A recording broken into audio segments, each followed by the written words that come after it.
Radio Publique Africaine.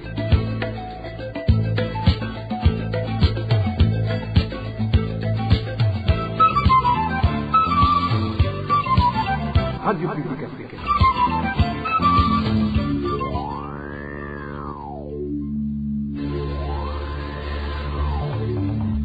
C'est le moment de suivre le journal parlé en français. À la présentation, Nadège Irakoze.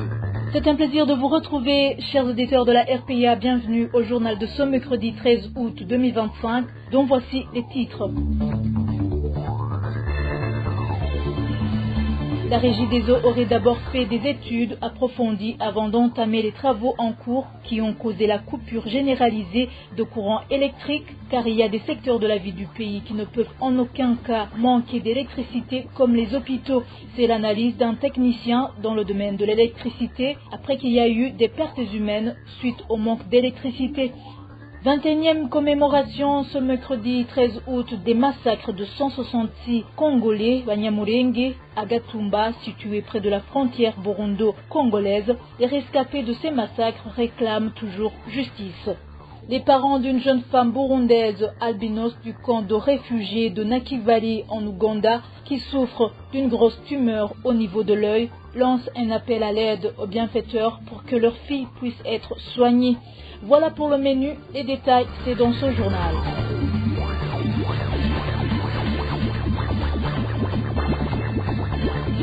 Bonsoir, débutons par la page santé. En moins d'une semaine, au moins 7 femmes et certains nouveau-nés sont décédés à l'hôpital central de Makamba. La raison derrière ces décès est la coupure généralisée du courant électrique. Certaines de ces jeunes mamans décédées ont succombé au cours de route alors qu'elles avaient été transférées vers d'autres structures sanitaires. Josiane Mouzaneza s'est entretenue avec certains agents du district sanitaire de cette région sud du pays qui lui ont raconté le calvaire qu'ils vivent suite à son manque d'électricité. Les morgues sont vides de peur que les corps ne se décomposent, faute de courant électrique. Presque tous les hôpitaux que compte la province de Burunga font face à cette situation depuis plusieurs mois, une situation qui s'est aggravée la semaine dernière après la décision de la Régie des eaux d'eau priver presque tout le pays du courant électrique pendant une période de 10 jours. Parmi les personnes plus touchées par cette mesure figurent les femmes enceintes et les enfants nés prématurément. Cet agent de santé prestant à l'hôpital de Makamba qui s'est confié à la RPA dresse un bilan d'au moins 7 femmes mortes ainsi que les enfants qu'elles portaient dans leur sein. La semaine dernière, 7 femmes sont mortes en plein travail ainsi que leurs enfants. Certaines sont mortes asphyxiées faute d'oxygène, d'autres sont mortes au cours de leur transfert. Il y en a aussi qui sont mortes juste parce qu'elles devraient recevoir des transfusions de sang, le sang qui n'était pas à notre portée car sans carburant, il nous était impossible de nous déplacer jusqu'à Burundi. Certaines de ces mamans décédées en cours de route avaient été transférées vers les rares hôpitaux qui disposaient de groupes électrogènes encore fonctionnels, mais comme de cette ambulance affectée à Makamba, aucune n'avait de mazout et n'ont pas pu rallier ces hôpitaux. Confrontés à ce problème de manque de courant et dans l'incapacité de faire fonctionner les groupes électrogènes, faute de carburant, la plupart des hôpitaux du sud du pays ont décidé de ne plus accueillir les enfants prématurés, un fait que ce médecin prestant à l'un des hôpitaux de la commune de Nyanza-Lac confirme. À l'hôpital de Makamba, tout comme ici à Nyanza-Lac, les machines couveuses sont à l'arrêt, donc on a décidé de ne plus prendre en charge les prématurés. Ces mesures ont été prises depuis la fin de cette semaine écoulée. Pourtant, Gitega ne semble pas préoccupé par cette situation. En effet, le ministère de la Santé, via son compte X daté du 8 courant, essaie de minimiser cette crise. Selon lui, ce qui s'est passé à l'hôpital Prince-Régent-Charles est un petit problème qui n'a pas tardé à être résolu. Et ce ministère de préciser que c'était un cas isolé, ce qui n'est que pur mensonge, vu que le même jour, 3 personnes en réanimation sont mortes asphyxiées, faute de courant électrique, à l'hôpital régional de Gitega, sans parler de 7 femmes enceintes ayant perdu leur vie en plein accouchement, ainsi que leurs enfants. Parmi ces femmes enceintes, certaines sont décédées des suites des hémorragies et n'ont pas pu être transférées car le sang stocké dans les hôpitaux de Makamba et Nyanzalak avait été endommagé faute de courant électrique et faute de carburant. L'approvisionnement en sang à partir de Bururi n'a pas pu se faire à temps, une situation qui frustre beaucoup les habitants de Burunga qui parlent de négligence de la part de l'exécutif. Cet habitant de Makamba témoigne.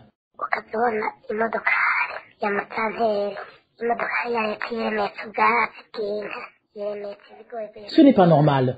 On voit tout le temps des véhicules de l'État, en l'occurrence celui de l'administrateur, faire des va-et-vient avec à leur bord du maïs, du fourrage pour leur bétail, etc.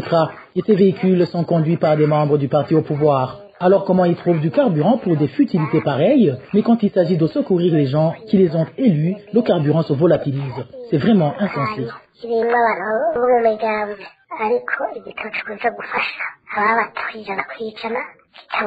La situation se présente ainsi à l'hôpital de Rutana, situé toujours en province Burunga, ainsi que dans la province Buhumuza, plus précisément à l'hôpital de Changuzo. Pourtant, que ce soit le ministère de la Santé, que ce soit au sein du Parlement burundais, tout ce monde se mue dans un silence assourdissant. Dans l'entretemps, ceux qui les ont élus continuent d'enterrer leurs morts en silence. Merci Josiane. Moudanez a toujours à ce propos le délai donné par la Régie des eaux pour ses travaux d'interconnecter ces 3 postes d'électricité est long par rapport au temps que devraient prendre ces activités. Ceci est l'analyse d'un technicien dans le domaine de l'électricité qui s'est entretenu avec la RPA. Selon lui, la Régie des eaux aurait d'abord fait des études avant d'entamer ses travaux car il y a des secteurs de la vie du pays qui ne peuvent en aucun cas manquer d'électricité comme les hôpitaux, les prisons et autres. Suivez-le. Le communiqué de la Régie des eaux à propos des travaux qu'il est en train d'effectuer, d'interconnecter 3 postes, le poste de Rubirizi et le poste de Gahongole et celui de Kamenge, qui est le dispatch national, suscite quand même quelques questions. La première, c'est pourquoi est-ce que ces travaux prennent autant de jours? Normalement, interconnecter un poste avec un autre, ça ne devrait pas prendre une journée, au pire 2 ou 3 jours maximum. Mais ça va prendre beaucoup de temps. Donc là, on peut se poser la question, est-ce que vraiment c'est réellement connecter les 3 postes, dont le poste de Rubirizi nouveau, et il n'est pas encore fini, il faut le signaler, mais c'est presque fini, mais il n'est pas encore fini. Et les 2 autres, Gahongole et Kamenge, étaient déjà connectés. Alors il fallait connecter les 3, ça ne devrait pas prendre autant de jours. Mais peut-être qu'il y a d'autres travaux à faire qu'on n'a pas voulu signaler ou bien communiquer, mais qui rentrent toujours dans l'interconnexion de ces 3 postes. Mais normalement, si ce sont des travaux qui touchent la vie des gens, ou bien surtout les points stratégiques, ou bien les secteurs clés de la vie des Burundais, ils devraient communiquer. Et ce sont des travaux qui demandent des préparations, des planifications, de peser les avantages et les inconvénients pour voir s'il n'y a pas moyen de le faire en partie ou bien pendant un certain, disons, pendant la nuit ou bien le temps où vraiment on n'a pas besoin d'électricité. Et même ça prenne des mesures quitte à ce que si on est obligé de vraiment les faire pendant tout ce temps-là, il faut prendre des précautions, notamment bypasser les postes, quitte à ce qu'on laisse une ligne qui va alimenter ces points ou bien ces secteurs clés de la vie des Burundais, notamment les hôpitaux, les prisons, la présidence, certains ministères, quitte à ce qu'il y a une ligne spécifique qu'on a bypassé, qui va alimenter, et aussi les Burundais les préparer à l'avance pour leur montrer les mesures et l'attitude à prendre pendant toute cette période. Pour les travaux pareils, la Régie des eaux doit demander l'autorisation dans les instances habilitées. Même si la Régie des eaux l'a fait, ça veut dire que la responsabilité maintenant revient à ceux qui ont autorisé ces travaux. De plus, selon toujours ce technicien, même si la Régie des eaux est en train de trouver la solution pour approvisionner l'électricité à la population, les problèmes sont toujours multiples car ces installations qui conduisent l'électricité datent de très longtemps et risquent de causer d'autres coupures. Écoutez encore une fois le technicien qui s'est entretenu avec la RPA. À part ça, ça veut dire qu'on pourrait avoir un léger mieux si tout se fait comme la régie des eaux l'a prévu, s'il n'y a pas d'autres entraves. Moi, je pense qu'il va y en avoir. Pourquoi? Parce que dans l'électricité, il y a la production des centrales à gauche, à droite, et surtout au Burundi, on a souvent les centrales hydroélectriques, mais il y a le transport. Et dans le transport, il y a le transport haute tension pour quitter du central au poste. Le poste, c'est pour diminuer la tension, pour qu'on soit à la tension de distribution. Et il y a un transport, il y a une ligne ou bien transport de distribution. Le réseau de distribution, c'est comme on dit, donc la production, réseau de transport et distribution. Alors le transport, c'est haute tension et la distribution, on va descendre en tension pour qu'on puisse distribuer chez la population, bien dans le résidentiel. Alors, c'est dans cette partie-là, après les postes, où il y a vraiment un problème qui n'est pas encore réglé. Imaginons qu'on a réglé un problème de transport de haute tension, mais le transport de distribution, c'est pas encore réglé parce qu'il y a parmi, souvent dans les anciens quartiers où le réseau de distribution date de plus de 60 ans. Alors, ce réseau, si on va le connecter, les problèmes ne seront pas résolus. Et à part ça, on a aussi le problème de perte. C'est dû justement à ces réseaux de distribution vieillissants qui vont causer toujours les pertes. Alors, imaginons nous avons une perte de 30%, plus de 30%, même ça dépend des années, ou bien ça dépend de comment on a calculé, plus de 30%. S'ils ajoutent cette nouvelle capacité, on va perdre la même chose, on va perdre 30%. Donc, et souvent la grande perte se réside dans la partie distribution. Ce technicien réagit après que les coupures d'électricité ont causé beaucoup de dégâts matériels, y compris les pertes humaines en mairie de Bujumbura. En page droits de l'homme, certains habitants de la zone Nyabikere, commune Chombo, en province de Gitega, dénoncent les actes de violence et de disparition d'un habitant de la zone Nyabikere survenus lundi dernier. Ils affirment que parmi les auteurs des dites violations figurent des policiers. Ils sollicitent donc l'intervention rapide des autorités et de la justice pour que la victime soit non seulement retrouvée, mais aussi rétablie dans ses droits. Le point avec Éloge Divin et Mécha. Cet habitant de la zone de Nyabikere porté disparu après avoir été victime de violences est connu sous le prénom de Daniel. Selon des informations recueillies auprès de nos sources à Nyabikere, avant de subir ces mauvais traitements, Daniel s'était rendu dans un restaurant de la localité. Il avait fait une commande de nourriture d'une valeur de 1000 francs burundais. Au moment de payer, il a expliqué au propriétaire du restaurant, connu sous le prénom de Jean-Marie, qu'il attendait son employeur, dont d'ailleurs il connaissait, afin qu'il puisse ensuite payer sa dette. Cette réponse n'ayant pas été bien accueillie par le prénommé Jean-Marie, celui-ci a décidé d'appeler la police de Nyabikere. Les agents arrivés sur place ont commencé à violenter Daniel en lui assénant des coups. Selon nos sources, après cette violente agression, les policiers l'ont conduit au cachot de la zone de Nyabikere, où d'ailleurs ils ont continué à le frapper avant de le placer en cellule. Une fois en détention, les autres prisonniers ont protesté, affirmant qu'on ne pouvait pas enfermer une personne dans un état critique. Les policiers ont donc décidé d'amener Daniel au centre de santé de Nyabikere. Arrivé sur place, le personnel soignant déclara qu'il n'était pas en mesure de le prendre en charge vu la gravité de son état. Les mêmes sources révèlent que les policiers ont donc déclaré qu'ils allaient l'amener ailleurs, mais nul ne sait où il a été conduit depuis. Des habitants de Nyabikere et des proches de Daniel se sont rendus chez le responsable des policiers qui l'avait maltraité pour demander où il se trouvait, et celui-ci a répondu que Daniel s'était évadé et avait disparu, indique toujours nos sources. L'affaire est remontée jusqu'à l'administrateur de la commune de Chombo, dont dépend la zone de Nyabikere, mais selon nos sources, aucune nouvelle information n'a été communiquée à ce sujet. Ainsi, des inquiétudes persistent quant au risque que cet habitant disparaisse définitivement, compte tenu des violences subies et du fait que ni les policiers impliqués, ni le prénommé Jean-Marie, qui aurait également pris la fuite, n'ont pas encore été inquiétés par la justice. Et nos sources de demander que Daniel soit retrouvé et que justice soit rendue en poursuivant les auteurs des violences lui infligées. La rédaction de la RPA a tenté de joindre par téléphone Lekengurutse Renova, administrateur de la commune de Chombo, pour recueillir sa réaction, mais en vain. Merci Éloge Divin et Mécha. Et en page justice, Ce mercredi 13 août, les Congolais Banyamulenge ont commémoré le 21e anniversaire des massacres de 166 Banyamulenge de Gatumba à la frontière burundo-congolaise. Lazare Sebiteleko, représentant des rescapés de ces massacres, demande toujours justice. Il ne comprend pas comment des réfugiés accueillis par le HCR réclament toujours justice plus de 20 ans sans réponse. Je vous propose de l'écouter. Nous pensons que le Burundi peut faire beaucoup et peut faire mieux, parce que c'est là où le massacre a été commis. Et le Burundi a fait beaucoup pour nous protéger, pour nous sécuriser et pour nous donner asile. Non seulement ils le font ici, ils le font même aussi au Congo. Nous avions vu des actes qui protègent nos populations.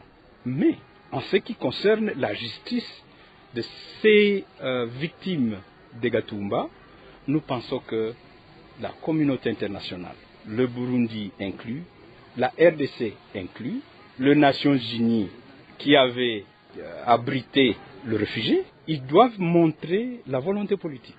Ils doivent montrer cette volonté qu'ils veulent que la justice soit faite. Et la justice, ce n'est pas pour nous seulement. Et la justice, c'est pour tout le monde. Non seulement les victimes, non seulement les survivants, mais aussi le Burundais, le Congolais et le monde entier. Nous voyons chaque fois, il y a des gens soupçonnés de crimes partout. Ils sont interpellés. Mais pourquoi pas ceux qui ont commis les crimes, ceux qui ont commis ce massacre? Cette commémoration nous amène à cette conclusion.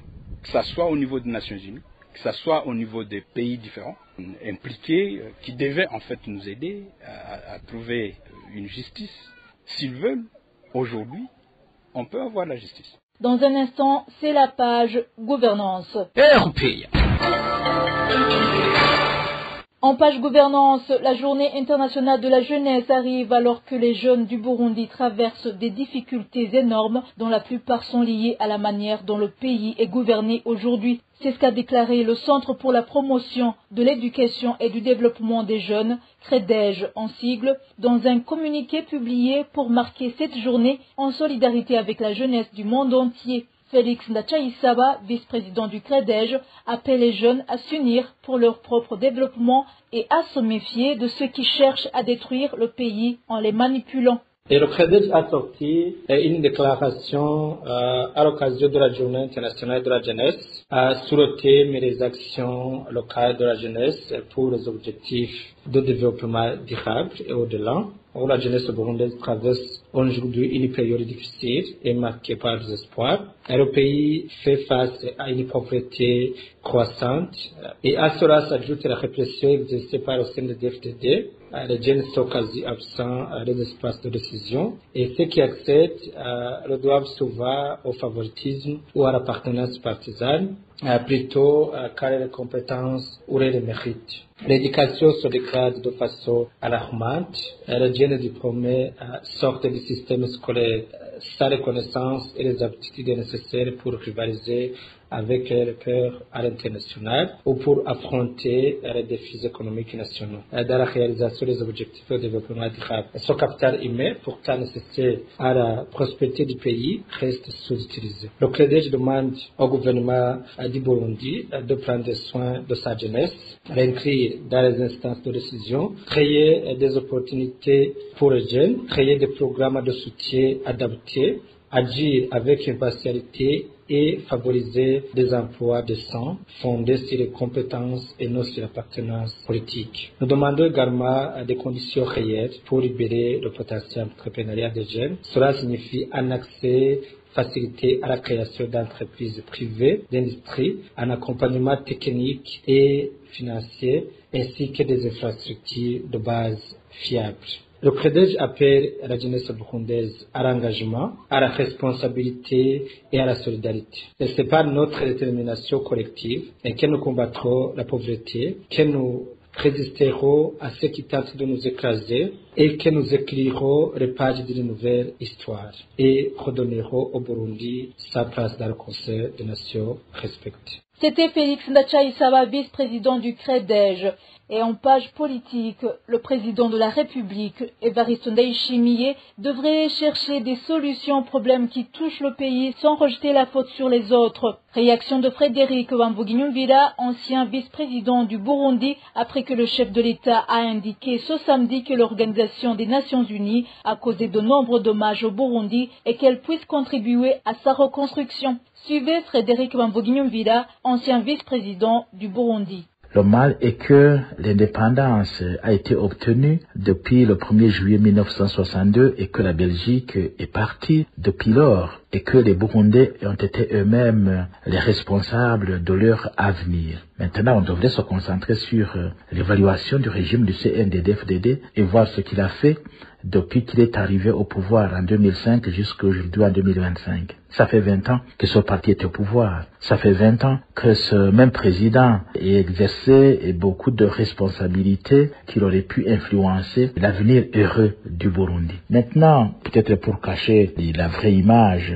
il essaie de faire pousser des fleurs sur un arbre sec en disant que au Burundi les choses vont très bien, qu'au Burundi tout le monde est content, que le Burundi est le pays le plus riche plutôt qu'être le pays le plus pauvre. En tout cas, ce qu'il faut accepter, c'est que nous avons beaucoup de problèmes, mais je crois que ne devrait pas condamner les Nations Unies, devrait se condamner lui-même parce qu'il est en train de participer à ce que d'autres ont entrepris pour faire conduire le Burundi à la perdition. Donc pour dire que la question n'est pas que les Nations Unies aient fait ça.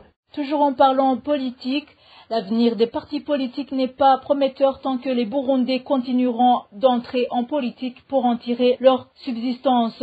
L'expert en politique Julien Nimubona explique qu'au fur et à mesure que les partis politiques perdent le pouvoir ou les postes où ils plaçaient leurs membres, ils disparaissent. Suivez l'expert en politique et enseignant à l'université, professeur Julien Nimubona. turaharura 30 nitugomba dushike no ku 40 uza kuraba ku rubuga hari ingahe imigambwe ingahe yarura abanywanyi bashobora kuja. Parlons de ces partis politiques. Ils sont une trentaine, qu'ils atteignent même la quarantaine. Combien sont actifs et visibles sur le terrain? Combien de partis politiques disposent d'assez de membres sur le terrain et sont capables de présenter des candidats à l'échelle nationale?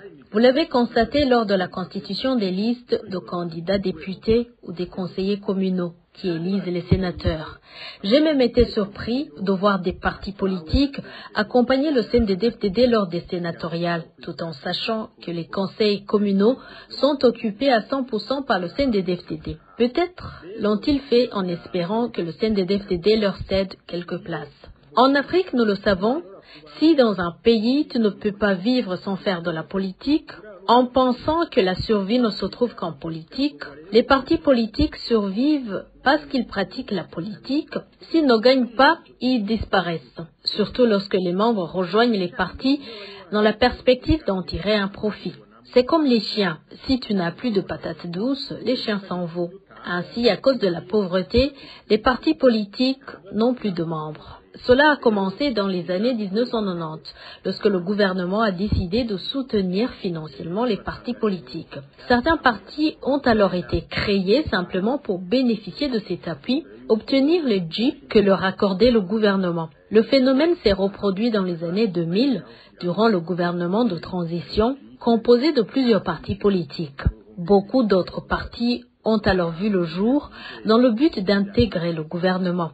Vous comprenez, les partis politiques sont ici créés dans l'optique d'obtenir des avantages que les membres peuvent en tirer. Un autre point très important sur lequel reposent les partis politiques ici chez nous, ce sont les émotions. Burundais, n'oubliez pas notre passé. Et ils rivalisent pour apparaître comme les représentants des Hutus ou des Tutsis plus que les autres.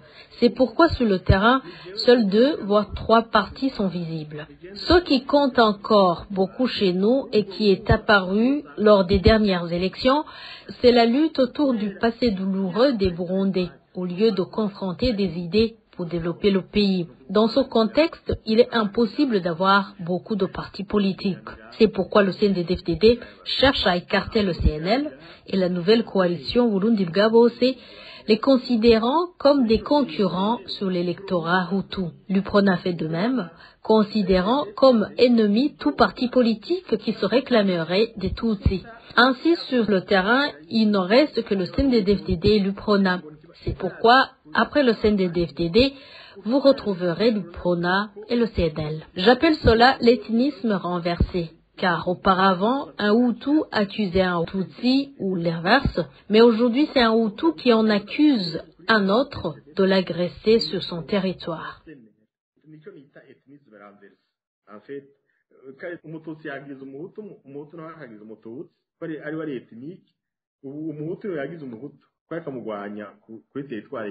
Les partis politiques reconnus au Burundi sont au nombre de 36, mais les institutions mises en place après les dernières élections sont composées d'un seul parti, le CNDD-FDD. Le SNL et l'UPRONA se sont vus attribuer très peu de sièges dans les conseils communaux. Dans nos informations de demain, nous vous présenterons l'analyse de l'expert en politique, Julien Nimubona, sur les faiblesses et les forces du CNDD-FDD au pouvoir depuis 20 ans au Burundi, malgré les critiques des Burundais ainsi que la communauté internationale. Parlons à présent économie. Les prix des boissons produites par la Brarudi ont de nouveau augmenté dans la province de Bujumbura. Dans un communiqué destiné à la presse, sorti ce mardi 12 août, la Brarudi explique que cette hausse de prix est liée à l'augmentation continue du coût des matières premières utilisées dans la fabrication de ces boissons. Par exemple, la Primus 50 centilitres qui se vendait à 1800 francs coûte désormais 2300 francs, soit une hausse de 500 francs. La Primus 72 centilitres, elle, passe de 2500 francs à 3300 francs, une différence de 800 francs. L'Amstel Blonde 65 centilitres subit l'un des plus grands changements. Elle coûtait 3500 francs, elle passe maintenant à 6000 francs. C'est une augmentation de 2500 francs. L'Amstel Bock 33 centilitres grimpe aussi fortement de 2800 francs à 5000 francs, soit 2200 francs de plus. Et enfin, la plus grosse hausse concerne l'Amstel Royal 50 centilitres. Elle passe de 3300 francs à 6000 francs. C'est une augmentation de 2700 francs. En page réfugiés, les parents d'une jeune femme burundaise albinos du camp de réfugiés de Nakivale en Ouganda lancent un appel à l'aide pour que leur fille puisse être soignée d'une grosse tumeur à l'œil. Après 2 ans de souffrance, cette jeune femme a reçu divers traitements médicaux, mais l'état de sa santé a continué de se détériorer. La famille de la patiente appelle les bienfaiteurs ou qui se trouvent à agir pour que sa vie soit sauvée. Innocent Valentin Singilangabo nous raconte la situation. Cette femme albinos du camp de réfugiés de Nakivale en Ouganda, dont ses parents ont alerté pour une grosse tumeur à l'œil gauche, elle a 25 ans et s'appelle Aliver Nyokwizera. Tout a commencé en 2023 lorsque cette femme albinos a remarqué une petite tumeur à l'œil gauche, comme le rapporte son père biologique. La tumeur avait guéri chez Aliver Nyokwizera après la prise de médicaments et se desséché avant de réapparaître. Elle souffre de cette maladie depuis 2 ans. Ça a commencé par une simple grosseur, puis c'est devenu douloureux, puis ça a séché, puis c'est revenu et il y avait du pus. On lui a donné des comprimés à la clinique et ça a séché. Les parents d'Aliver Nyokwizera informent que la maladie de leur fille s'est aggravée depuis le début de cette année. Mais malgré les consultations médicales et les médicaments administrés, la femme albinos souffre toujours. Cette année, une grosse tumeur est apparue, mais nous sommes allés chez le médecin, on lui a donné des médicaments et elle s'est rétablie. Depuis 3 mois, elle a de nouveau enflé au-dessus de l'œil et elle est devenue grosse, comme vous pouvez le voir.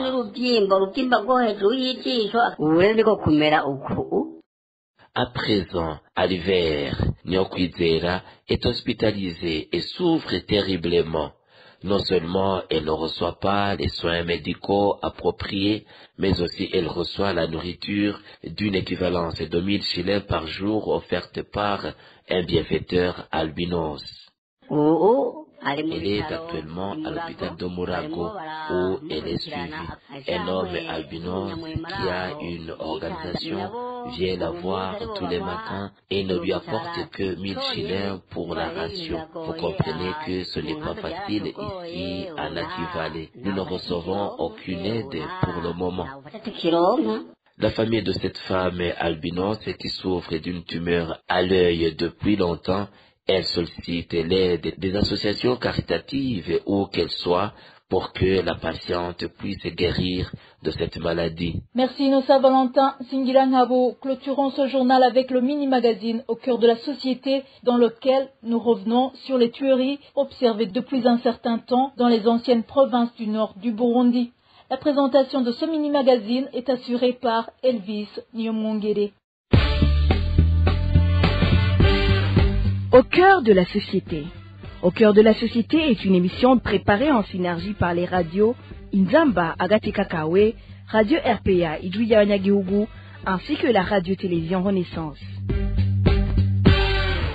En date du 9 avril 2025, Dambere Hakizimana, commissaire de police de la région nord du Burundi, accompagné du commissaire de police de la province de Kirundo à l'époque, ainsi que des responsables de la Ligue des jeunes Imbonerakure dans la même localité, ont tenu une réunion dans les communes respectivement de Bugabira et de Busoni. Les participants étaient majoritairement des Imbonerakure. Lors de cette réunion, il a été donné l'ordre aux Imbonerakure de surveiller étroitement les frontières du Burundi avec le Rwanda.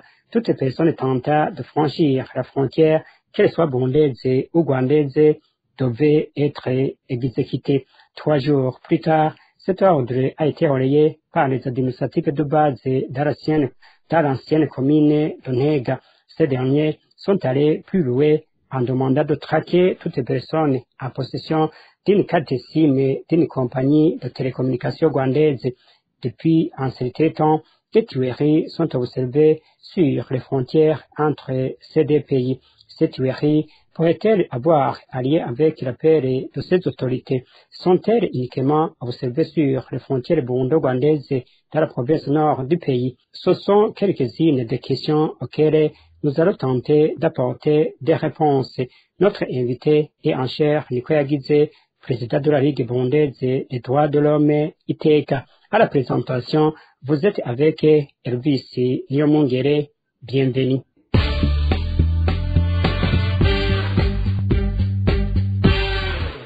Les habitants des communes de la province de Butanyerera, limitrophe du Rwanda, lancent un cri d'alarme. Ils affirment que, depuis longtemps, ils découvrent des corps sans vie dans la rivière Kanyaru, tandis que d'autres habitants sont abattus en plein jour.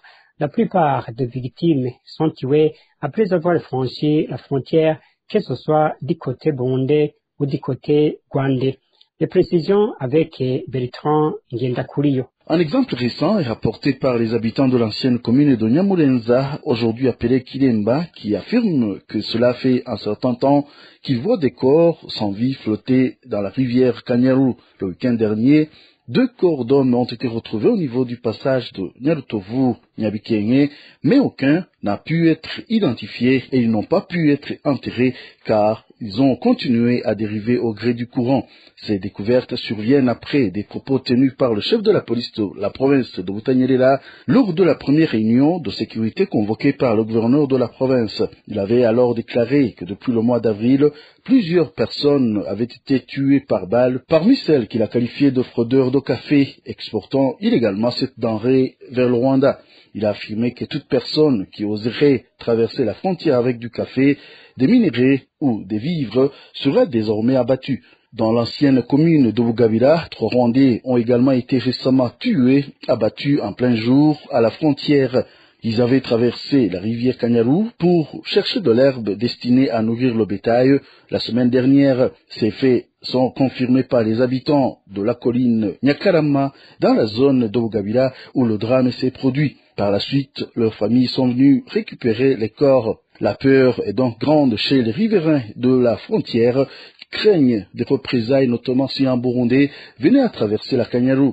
Concernant les corps flottants dans la rivière Kanyaru et les personnes abattues, les autorités de la province de Butanyerera n'ont encore fait aucun commentaire. Selon les informations recueillies par la synergie des médias, ces exécutions se produisent également du côté de la commune de Chibitoke et aussi limitrophe du Rwanda dans la province de Bujumbura. Selon la Ligue Teka, la plupart de ces citoyens sont tués sous prétexte de fraude. Angèle Nikoyagize, président de la Ligue Teka, se dit choqué de voir les forces de l'ordre du Burundi censées protéger les citoyens, les tuer, alors qu'il est bien connu que les populations de ces deux pays entretiennent des liens de parenté depuis longtemps. Il demande au gouvernement burundais de revenir sur sa décision de fermer les frontières car cette mesure compromet la liberté des citoyens et viole les lois internationales relatives à la liberté de circulation des personnes. C'est très inquiétant même à voir les personnes qui ont été déjà assassinées dans la province de Chibitoki et d'autres qui ont été torturées. Donc tout ça, à la LITECA, on se dit c'est la violation du droit à la circulation. La Constitution et le droit international consacrent cela. Donc la population devrait avoir un libre mouvement, et vous savez, une population frontalière doit avoir des relations particulières, il y a des cousins et des cousines au Burundi et vice versa au Rwanda, il y a des oncles, donc la population qui vit dans ces communes limitrophes, ils doivent absolument traverser les frontières pour différents motifs. À la LITECA, on a déjà enregistré des assassinats pour être accusés de fraude du café ou autres produits. Donc, tout ça veut dire, ça montre que la population a besoin du Rwanda. Et de cela, vous entendez qu'il y a aussi violation des droits socio-économiques, parce que un agriculteur, un producteur, il a droit à vendre là où il peut avoir mieux. Donc tout ça pour dire qu'au lieu que le Burundi continue à menacer, continue à tuer, à torturer sa population juste pour ces motifs, il faut qu'il cherche à régler les différends entre le Rwanda et ouvrir les frontières, et comme ça la population sera libre, comme ça donc les familles vont se visiter, donc les familles la population pourra vendre là où ils trouvent mieux, donc tout ça, donc c'est ça que la LITECA recommande. Donc là, c'est pas le gouvernement qui devrait assassiner sa population. Par contre, il a le devoir de les protéger. Il devrait le protéger de toute menace à la vie. Donc, à la LITECA, on saisit cette occasion pour interpeller le gouvernement de voir comment ouvrir ses frontières pour laisser la population libre dans ces mouvements. En définitive, la situation le long des frontières burundo-rwandaises soulève de grandes inquiétudes en matière de droits humains. Les appels à la vigilance et à la protection des populations ne doivent pas se transformer en autorisation de violence. La protection des droits fondamentaux reste la clé pour préserver la paix et la confiance entre les communautés des deux côtés de la frontière. C'est ici que prend fin le magazine au cœur de la société. Nous sommes le crédit. Merci pour votre écoute. Rendez-vous la semaine prochaine. Au revoir. C'était l'émission Au cœur de la société. Merci Elvis Nyomungere. Et voilà, c'est ici la fin du journal de ce mercredi 13 août 2025. Merci de votre attention. Merci également à tous mes collègues. Excellente soirée à tous.